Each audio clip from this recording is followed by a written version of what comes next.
50,000 Naira, 50,000 Naira, 37,500. All right, so getting to the Airbnb was a disaster. It looks a lot like the projects, to be honest with you, in the US, if you're familiar with the projects. Boom! What's up, guys? Welcome back to my channel. My name is Johannes, or Joe Hatago. I'm a Sierra Leonean American living here in West Africa. And if you want to know what the last 2 weeks were like for me in Nigeria, then this is the video for you.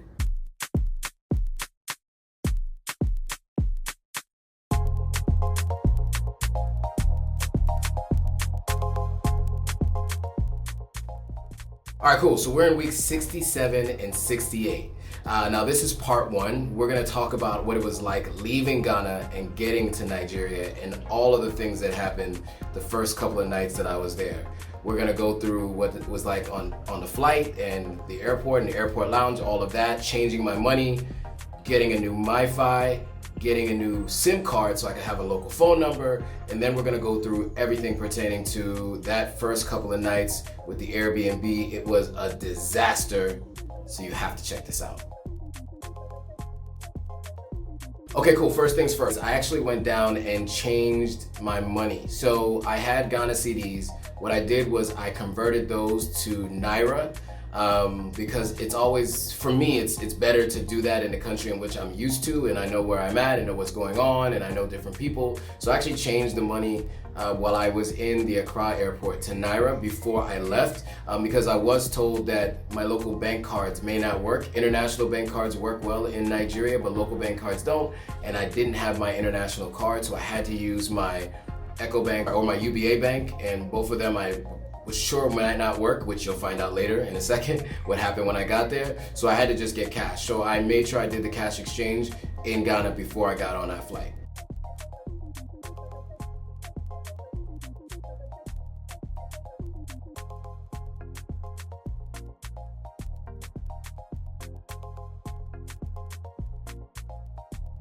$50,000 Naira, 50,000 Naira, 37,500. 137,500. So I had to exchange money. Did it at the airport, so I don't have to do it when I get there. It's 16 Cedis for every 1,000 Naira. So I just gave that amount, and they're now converting it to Naira so that when I land, I have Naira as soon as I land, and I don't have to deal with trying to get money out when I get there. It'll just be easy to just keep it moving with cash. It's always better to have cash. Apparently the cards charge you extra fees to use your card, even if it's a debit card that has a bank locations in the country, it still charges extra, so just better to just have cash on you, so that's what I did. All right, so that's what it looks like to change over the money. Now on to the next. So when I fly out of Accra, I usually go to the airport lounge. People don't really know about it, but it's like $25. There's a couple of airport lounges there. There's one that's like 20, there's one that's 25. But you go there, you can get food, breakfast, you get alcoholic beverages if you want, soda, drinks. Me, I just drink water, but I usually have some food. I had some jollof rice while I was there. But I usually just go to the airport lounge and sit there instead of sitting at my gate to catch my flight. So check out the airport lounge. So I'm here at the lounge at the airport. So there's a couple of lounges. This is the Akwaaba lounge, which means welcome in Ghana Tree. I'm here at the lounge. I usually come up here to like have a meal, to just relax, have some water. Some people come up here to have drinks before they go. It's $20. This lounge is $20. The other lounge I usually go to is like $25. But this gives you a nice place to eat while you wait for your flight. Nice AC. It's not crowded. You know, most people don't know about these lounges up here. But when you sit at your gate, think about it, right? You have those bench seating. Everybody's sitting right on top of you. Even if the seat says do not sit here and sit next to it, people still sit right next to you. So I like coming up to the lounge, nice and quiet. You can see when your flight is leaving. You get a nice view outside.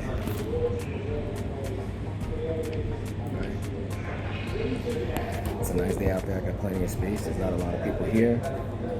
And we got pretty good service here too. So yeah, I'm gonna hang out here for the next 20 minutes or so, eat some lunch, and then get on my flight. See you guys in Lagos.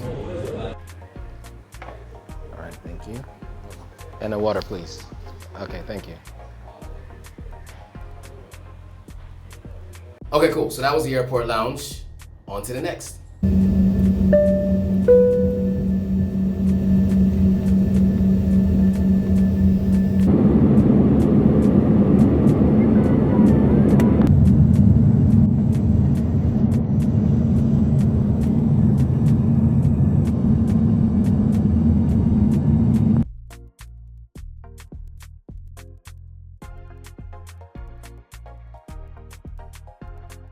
All right, cool. So now we are in Nigeria. And so when I got to Nigeria, I had one of my former co-workers worked out a situation for me where we had a driver that was gonna come pick me up. So that alleviated that pain point. But first, once I landed, I had to go get a SIM card. So I went, once you're coming through customs, there's actually a place to get your SIM card right off to the right there. To be very clear, in Nigeria, you have to have basically like a residency or a local residency in order to get a PIN card now, because they need to connect that to your ID. So once you leave the airport, I'm told that you're actually not even able to get a SIM card if you're a foreigner. So you have to do it right there at the airport. So I got a SIM card, so I got a local phone number, so then that way I could call the driver. A lot of times when you're calling drivers locally, they don't have Wi-Fi and they don't have data. So if they don't have data, you have to have a local number to call them. You're not gonna be able to call them on WhatsApp. And so, and you're not gonna always be able to make international calls. So for me, it made sense to get a SIM card. So I had a SIM card right there at the airport. And then there was a long walk. So what most people won't tell you is that to get from the arrivals all the way to where you're going to pick up any vehicle or anybody who's going to meet you, you have to go out and then you walk down about 15 minutes down to the end of the next terminal before you can get to the car park. And so what I did was I just followed someone who I saw somebody pay another person to kind of push their bags and basically guide them. So I just followed them, because what you're gonna have is a lot like Sierra Leone. What you're gonna have is people asking to help and even attempting to just grab your bags to help, and you have to be forceful and say, no, I got it myself. Unless you want somebody to take your bags, just know it's a tipping service. And you may not know what to tip. Some people say you give them 1,000 Naira, some people say you give 2,000 Naira, it's totally up to you. 1,000 Naira is basically $2, 2,000 Naira is like $4. So just to give you an idea of what you might need to pay. But for me, I just wanted to do it on my own. I didn't really need any help, so I was just moving my stuff myself, but it was about a 15-minute walk. So I'm gonna show you all of that, and then from there we'll get a little bit of the drive at night from the airport to the Airbnb.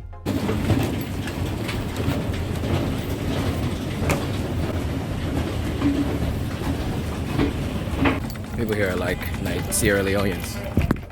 Everybody's trying to hustle a little bit. I'm okay. Thank you.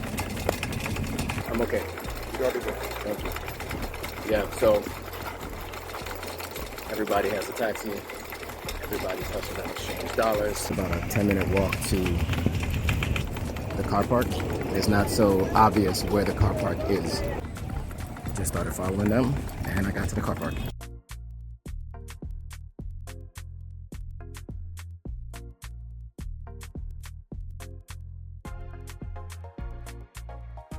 All right, guys, so that was it. That was it from the airport on my way to the Airbnb. Let's get into that next. All right, so getting to the Airbnb was a disaster. So first things first, pulling up to the Airbnb, I didn't know what the outside looked like. They only showed pictures of the inside. The outside, it's an old federal housing complex, and it looks a lot like the projects, to be honest with you, in the US, if you're familiar with the projects. They don't do a lot with the upkeep and the outside, so I was really nervous, because I'm like, man, I'm spending a lot of money to stay here, and it doesn't look like what I thought it was gonna look like. Then once we get inside the complex and to the building, what I didn't know is there was a lockbox for the key. So my assumption was that since I had communicated with the person on Airbnb, which you can see here, I communicated with them and I said to them, is there anything else I need to know? They completely ignored that statement, so I just figured, okay, I can ask security. Security will have a key. Security did not have a key. There's a lockbox next to the apartment. Also, there are no numbers on the apartments. Once you, some people wrote them above their door in like Sharpie. So I had to just assume that this was the apartment. Since nobody was answering the door, I was assuming that that was the place that I was going. And I saw a lockbox next to the door. Of course, I did not have a combination for the lockbox, so I had to stand outside for 30 minutes while I'm communicating with the Airbnb host to actually give me the information of someone else who had the combination to the lockbox. I get the lockbox combination finally through some texting and calling and going back and forth with the folks. Then we get inside. I get inside, and then of course, there's no power. But it's not that there's no power in the entire compound, because there was power in the entire compound at this point in time of the night. The problem is that they turned off the switch in the apartment. You know how like, you have the, what is that thing called? You know, everyone has those circuit breakers, right? Where you have the circuit breaker or a circuit box and you can turn off all your circuits just to make sure there's no electricity. You can turn it back on to ensure that all of your power is back on in the house. Well, I had all the circuits off.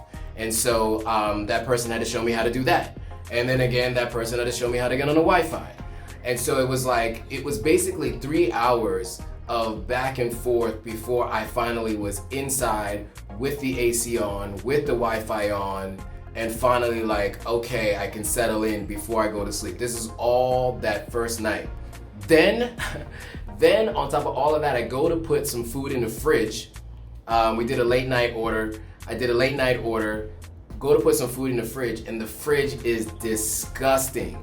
There is juice that's like caked on, red juice that's caked on. There was like some kind of sauce that somebody left, who knows how long they were there, but it was in a hot fridge for at least a week. The last person who stayed there, I think, was about 3 weeks or so before me. I think is what at least the last review that they had. And so can you imagine whatever that was, the smell that came out of that fridge was something else. It was disgusting. So anyway, I called the owner. They said they were gonna send somebody over the first thing in the morning. The person didn't come until way later the next day. Anyway, it eventually got handled, and by the next day it was pretty smooth until power went out. And I wasn't aware of how often the power was going to go out, and that they weren't going to be turning on the generator. Because there are fuel issues in the country, because of the nationwide fuel shortages, which is hiking up the cost of gas, apparently they were rationing when they were going to keep the generators on. So even though power goes out all the time in Nigeria, most big estates have generators or they have solar. This place had a generator, but because of the fuel issues, they didn't fuel the generators all the time. And so these generators were off for extended periods of time. We're talking about 2 to 3 hours when it's really hot and you don't have access to AC, or you can't charge your devices, right? So anyway, all of that happened. But let me just take you on a tour of the property, get a quick look at the inside of the apartment. I'm gonna have a whole separate video about the apartment itself, but just take a look at it real quick.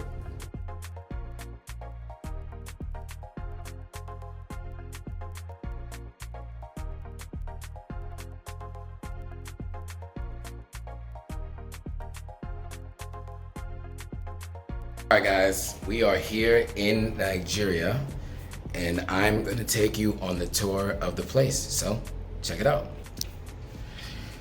All right, you first walk in and here's the kitchen.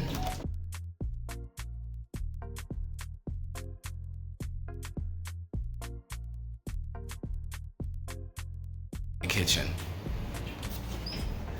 There's a guest bathroom here,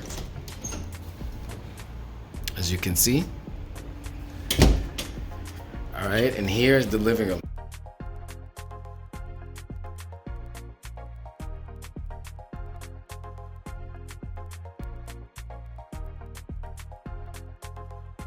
Okay, so here's the view from the window. There's a basketball court next door. People downstairs have their own little private areas and private spaces. That's the main highway there. Right now it's not as busy, but it was pretty busy earlier. A couple of high rises across the way. There's also a balcony. All right. So now we can walk upstairs.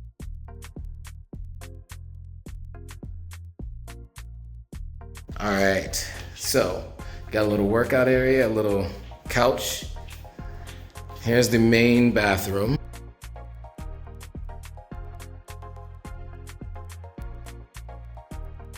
Then you come here. This is the second bedroom. Oh, there's a washing machine here, so you can wash clothes. There's the hot water heater tank there for the bathroom. Yeah, so you're looking in the property here. There's an outdoor space here. You can go outside a little bit. You have like a little mini balcony here for this bedroom.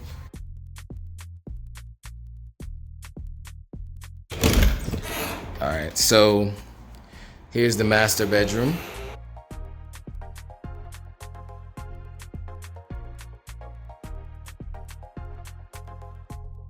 You can go out onto the balcony if you want, and then here's the view outside.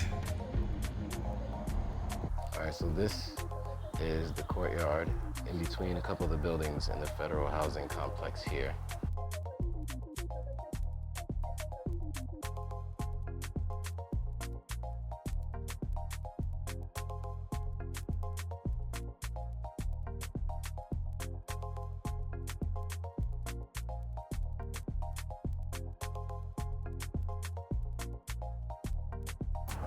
There's the basketball court. So as I mentioned, there's a basketball court on the property. This is the basketball court where people come to play ball.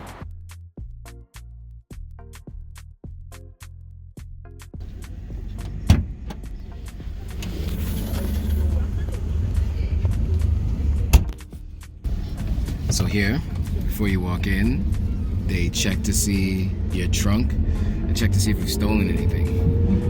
Before you leave and before you enter, they check your trunk. No, we go straight.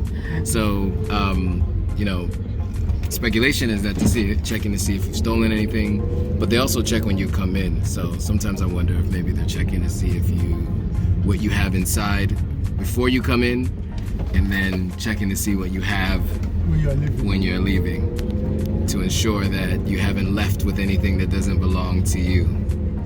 Welcome to Nigeria. So yeah, that's the estate. One other thing I thought was interesting, you saw that in the last clip, they actually check your trunk when you're coming in and out of the estate. What they want to ensure is that people aren't stealing. So when you come in, you open up your trunk, they can see that it's empty or whatever might already be in there. And when you leave, they just make sure that it's what you had in there before.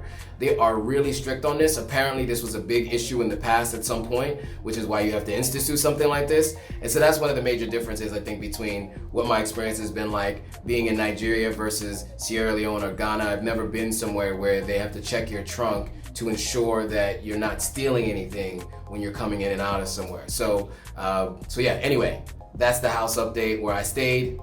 On to the next. Okay, so today I had to get a MiFi from SpectraNet. They got a bunch of different plans. I'll show you what those plans look like, but this is what you need to do to ensure that you have Wi-Fi when the place that you're staying in loses power. So make sure it's charged, make sure it has all blue lights, and when it does, you need to be able to switch over to it immediately when power goes out. Here's what the device looks like when it's plugged in and charging. So those lights should be blue. You can see that it's still charging, which is why the on-off button is red the way, it's orange the way it is. It will be blue once it is fully charged, but it is currently connected. When you look at the box, you get something like this, where it actually has your password on it, where you can't see it. I'm not gonna show it, but the password's down there. And your password is going to be just basically the number associated with this, but it has a SIM card inside of it, and you want to use that to connect. And once you're connected, it works. Apparently, this has really fast internet, SpectraNet.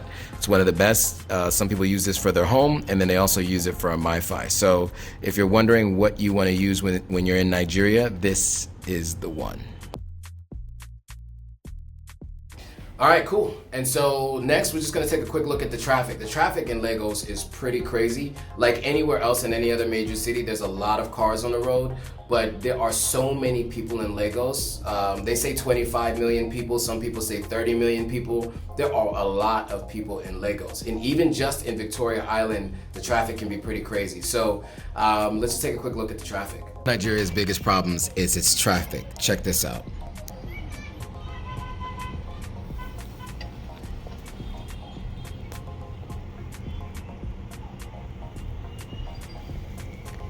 So it's building up to right here. It actually does move normally, but we're in the middle of rush hour. And so when it's rush hour, it can get to almost a standstill. Don't mind the dirty window, but you see, cars are barely moving. And it's a long way down past there. You can't really see, but this, if you keep going straight, it's a long way down before you can exit or you can make a turn. So you just got honking horns and cars just waiting for their turn to go. And you guys can't see from this angle, it's really hard to show you, but nothing's really moving. Okay, cool. So that was the traffic that you could see from my window in the apartment. I also got a little bit of footage driving in the traffic, so you can see a little bit of it. You can try to get around traffic on certain times, and if you don't have to go to the mainland as much, but I mean, Nigeria is a place, at least Lagos is a place where there's a lot of traffic. All right, guys, on to the next. All right, another thing that I was not warned about was the rain and how hard and how long it can rain in Nigeria, Lagos, Victoria Island. You know, I've been to Sierra Leone, I've been to Ghana. Sierra Leone has this rainy season for sure, it rains a lot, and I think that Nigeria and Lagos, and specifically Victoria Island, rivals that. It was raining like crazy. One night I was planning to go out, and the way it was raining, didn't have raincoat, didn't have an umbrella, wasn't prepared at all, so I stayed in the house. But you get a chance to see how hard the rain is coming down when you look at this video here from outside the window. Check it out. So when it rains here, it really rains. This is what it looks like to rain in Lagos. You see the water on the street coming down. You see the water at the street light. It is really coming down.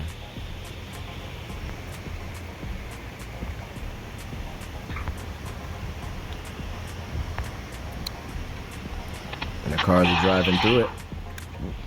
All right, guys, so that's it for part one of week 67 and 68 here in Lagos.